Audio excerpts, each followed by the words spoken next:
Welcome to On the Middle East, Al Monitor's podcast on the big and interesting stories in the region. Today we'll be talking about Turkey's continued refusal to ratify Sweden and Finland's accession into the NATO alliance. Ankara says that Sweden, in particular, has failed to address its security concerns, mainly to do with the outlawed Kurdistan Workers' Party, the PKK. There's a large ethnic Kurdish community in Sweden, and many have sympathy for the PKK, an armed group that's been waging an insurgency against Turkey since 1984 in support of Kurdish demands. Turkey is also unhappy about the support led by Sweden's previous government to the autonomous administration in northeast Syria. Turkey insists its armed wing, known as the YPG, is linked to the PKK and that it poses a threat to Turkey's national security. Sweden's new right-wing government is taking a new approach, with its foreign minister saying in a radio interview ahead of tomorrow's meeting between Prime Minister Ulf Kristersson and Turkish President Recep Tayyip Erdogan that Turkey's arguments actually make sense. With us here today to discuss these developments is Sweden's top expert on Turkey, academic Paul Levin. Paul is the head of Stockholm University's Institute for Turkish Studies. Welcome to the show, Paul. It's great to have you with us today. Thank you. It's great to be here. So tomorrow we have your Prime Minister, Kristersson, coming to Turkey and hoping that he can leave with approval from Turkey for Sweden's membership. And they've already started to prepare the ground, first with the NATO Secretary General Stoltenberg meeting with Erdogan last week and, already working on him. And then you had your foreign minister make all the right noises about the Kurds, saying we need to distance ourselves from the YPG, etc. What's actually going on, and what do you expect will come out of tomorrow's meeting? And can you explain to us really what Sweden is doing beyond just making these comments? Well, I mean, the state of play, if you will, first of all, is that Sweden and Finland, after some negotiations, achieved invitee status to NATO on the eve of the Madrid summit this past summer in June. And since then, there have been a number of meetings with the delegations from the three countries, with representatives from different agencies, with the intention of implementing the memorandum that was signed, the trilateral memorandum that was signed in Madrid. And in Sweden, we recently had an election in September, and we now have a new government, a right-wing government. And they have really come in, I would say, sort of all guns blazing, really making a show of the fact that they put NATO accession as a priority, not just a priority, but the first priority for Swedish foreign policy. They're, of course, struggling with other things, economics and other things. They promised a lot of things that they were not able to deliver on, probably because the economic space is not there. But in terms of foreign policy, this is something that they are really intent on trying to deliver. They've set the end of December as some kind of deadline where they hope to have expansion ratified. That's an ambitious, optimistic deadline, but that's what I think they're hoping to get out of it. But what's Sweden actually done in concrete terms to address Turkey's demands? The new Swedish Prime Minister sent a letter to Erdogan recently, where he outlined apparently 14 points, what Sweden has done so far. And I managed to get a look at that letter, and it was entirely black. except for the date and the heading of the letter. So it's hard to tell exactly, but we know something. We know that the Swedish Inspection for Strategic Products has approved the sale of not arms but weapons material, and that is one of the criteria that Turkey has set up. That there should be no arms embargo and that we should remove restrictions on arms export. So that's been done. Turkey has requested, and the memorandum states that Sweden should not provide support to the YPG, the Syrian Kurdish militia. Of course, what Sweden can say is that Sweden has actually never provided support directly to the YPG. There have been no arms sales or transfers. There have also been no funds delivered to the YPG. There is humanitarian aid going to the Autonomous Administration of Northeast Syria, to the people there, via various charitable organizations. So that's another matter that is not prohibited by this memorandum. And then Sweden and Finland have committed to sort of work with Turkey and take Turkey's terrorism concerns seriously. And I think that's where most likely these negotiations that have been ongoing, meetings in Helsinki and Ankara and Stockholm, they which have involved various representatives of various agencies. My guess is the intelligence agencies, justice ministries, and maybe police, and that they have been working on ways to strengthen collaboration on counterterrorism. And that's not something that's visible, so it's hard to say how much has been done. But Sweden has also sharpened its counterterrorism laws. The process of amending our constitution is more than halfway through. There was one vote in parliament and there has been an election, and now we just need a second vote for the constitutional change to go through.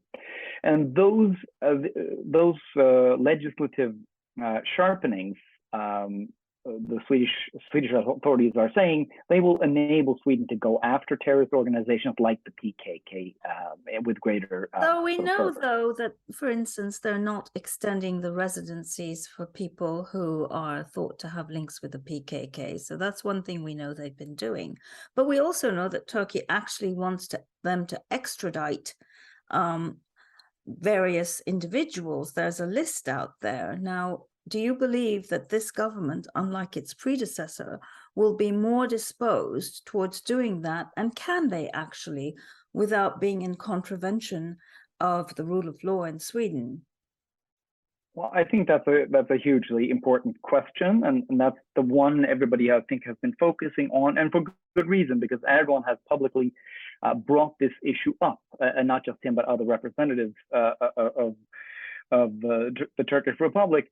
But as a matter of fact, the public statements, there's a discrepancy between them and the actual memorandum that was signed. The memorandum actually just states that Sweden and Finland commit to sort of in an expedited fashion, take a close look at the evidence that Turkey provides in favor of extradition and to process those in accordance with the European Convention of Extradition. So there is actually no concrete promise of X number of people that should be extradited.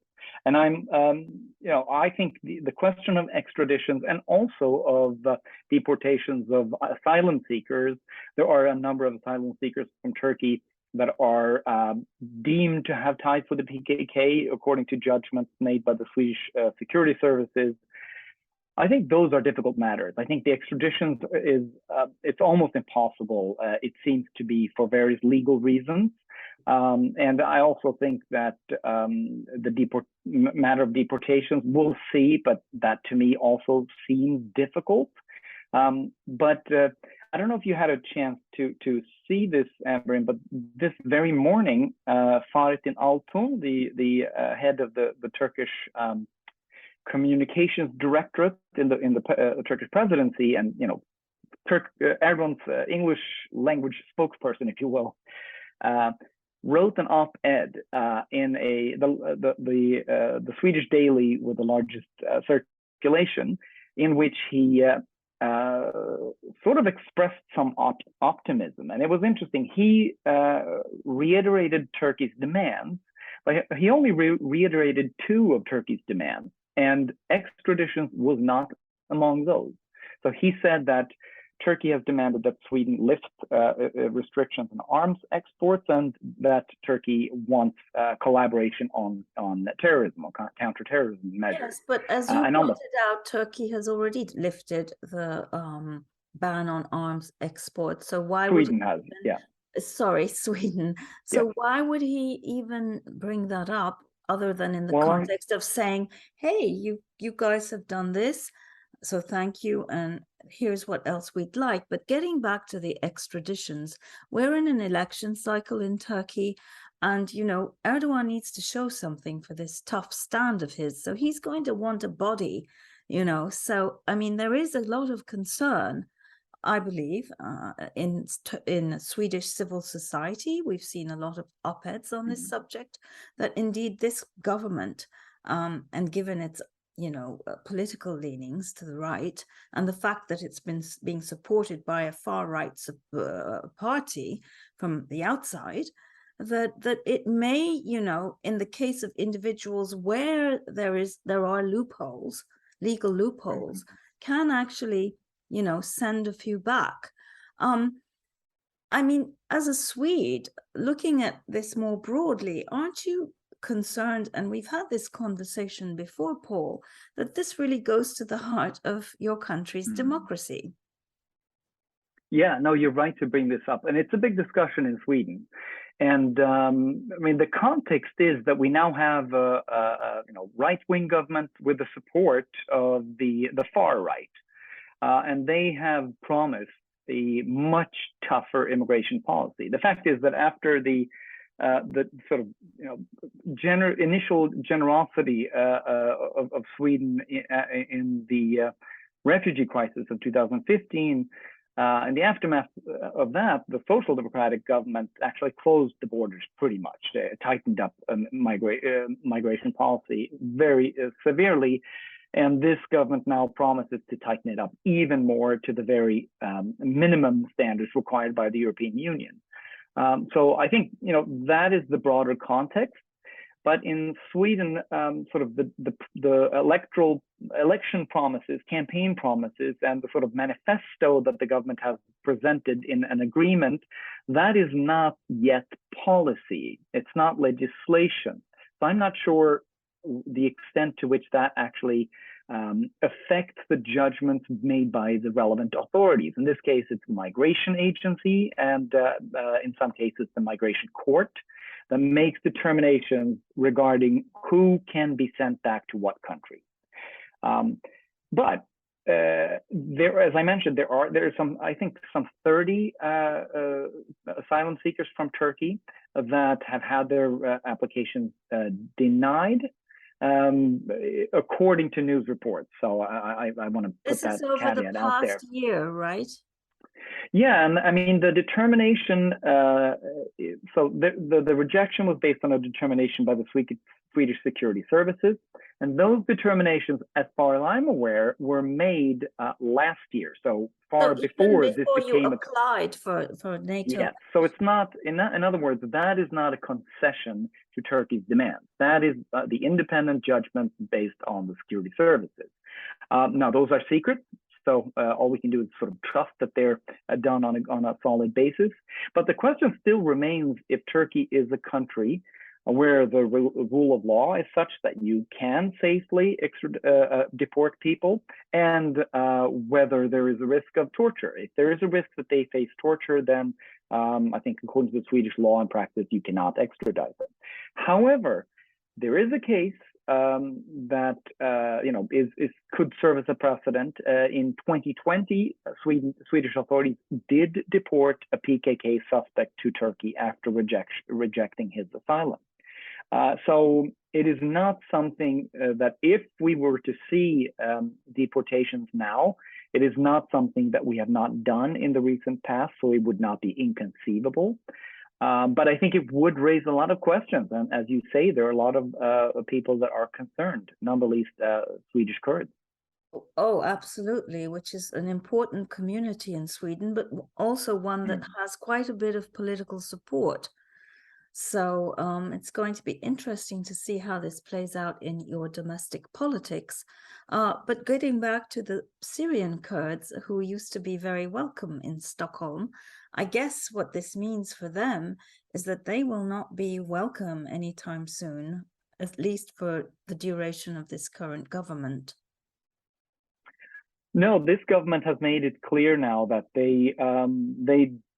to use our foreign minister's words, they deem the ties between the PYD, the Syrian Kurdish party, and the YPG militia, their ties to the PKK to be problematic, and that given the current negotiations with Turkey, it would be best if we kept the distance to the YPG. Now that sets a very disturbing precedent. Sorry for jumping in. For the Syrian Kurds, obviously, because if you have a EU member and soon to be hopefully NATO member making that argument, that's pretty bad for them, right? And it sort of creates an opening for other governments who are keen to sort of quote unquote unburden themselves, right, from this. I mean, it really is their relations with Turkey. Yes.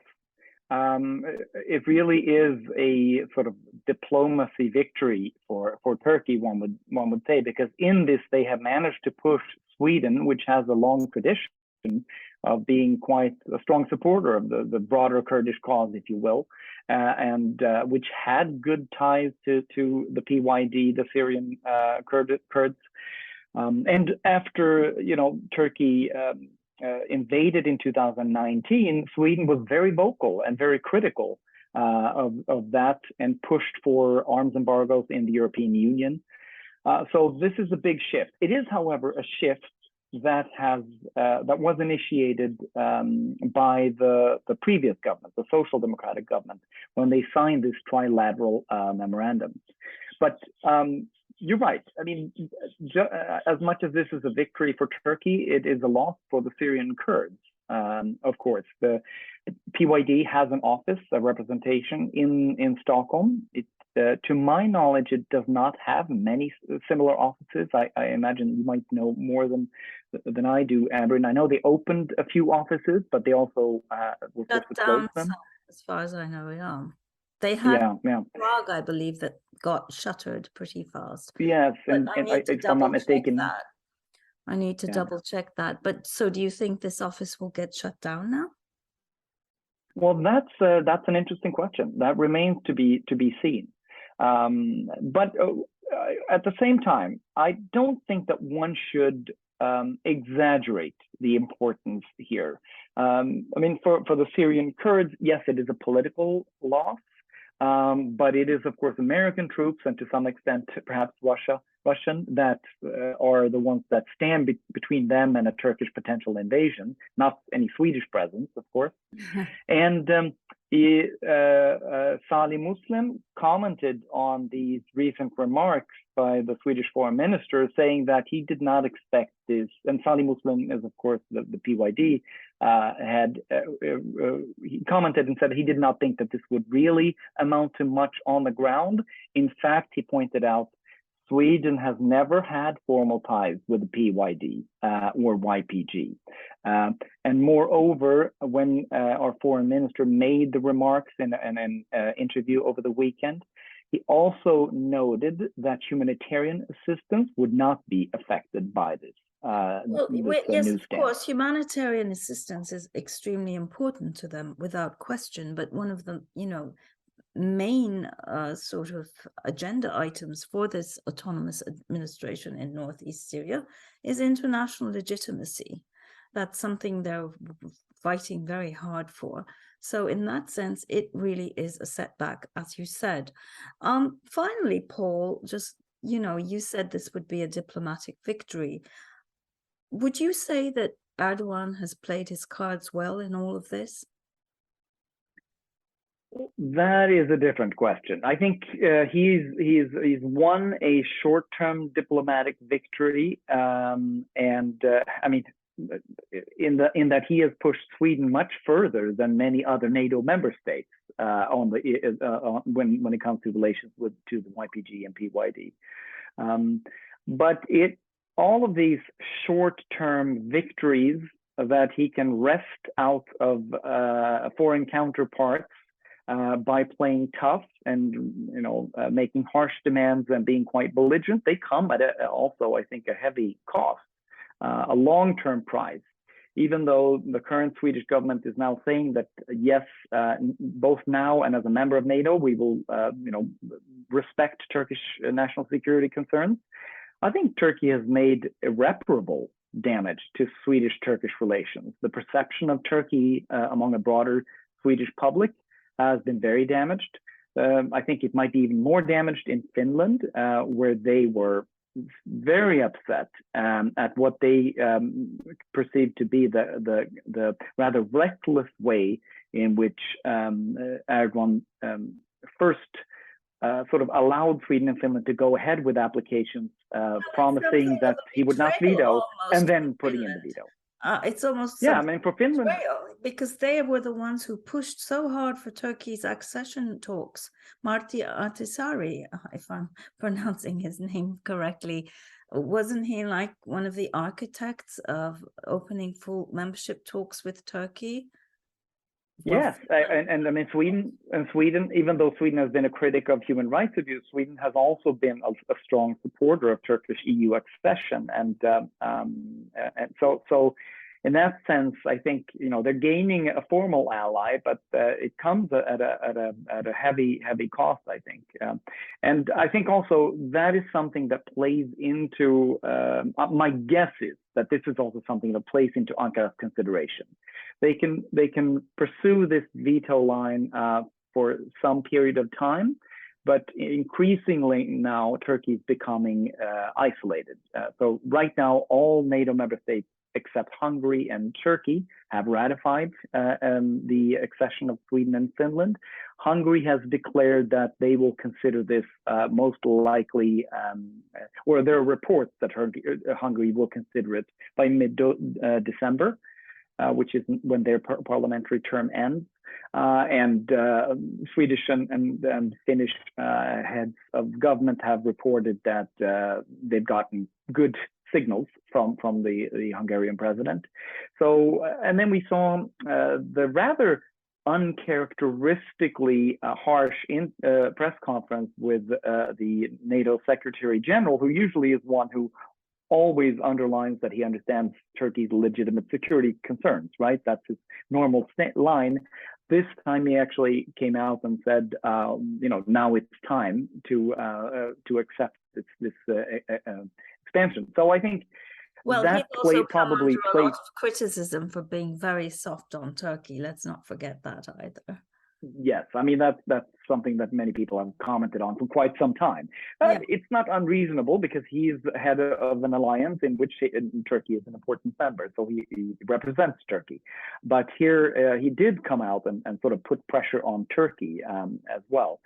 So my sense is that if Erdogan can now sort of declare a victory, point to concrete concessions, then maybe that is more valuable to him in terms of electoral politics than becoming increasingly isolated as the only country to veto expansion. That's not to say that that's a done deal. I'm just saying that the calculation is not to be obvious, which is the best choice for him. Well, the fact of the matter also is that if Russia were to attack either Sweden or Finland today, NATO would rush to their defense with all their power and might. And so Russia knows that. So the fact of, Turkey saying, okay, guys, you can become a member is not going to affect Russian-Turkish relations that negatively, I suspect. So that's a good observation. Come back with what he wants. That will be good for the West, for the world, against Vladimir Putin, who's doing horrible things. So thank you so very much for joining us today. It was wonderful to have you, and we hope to host you again. Well, thanks for having me. Hope to be back.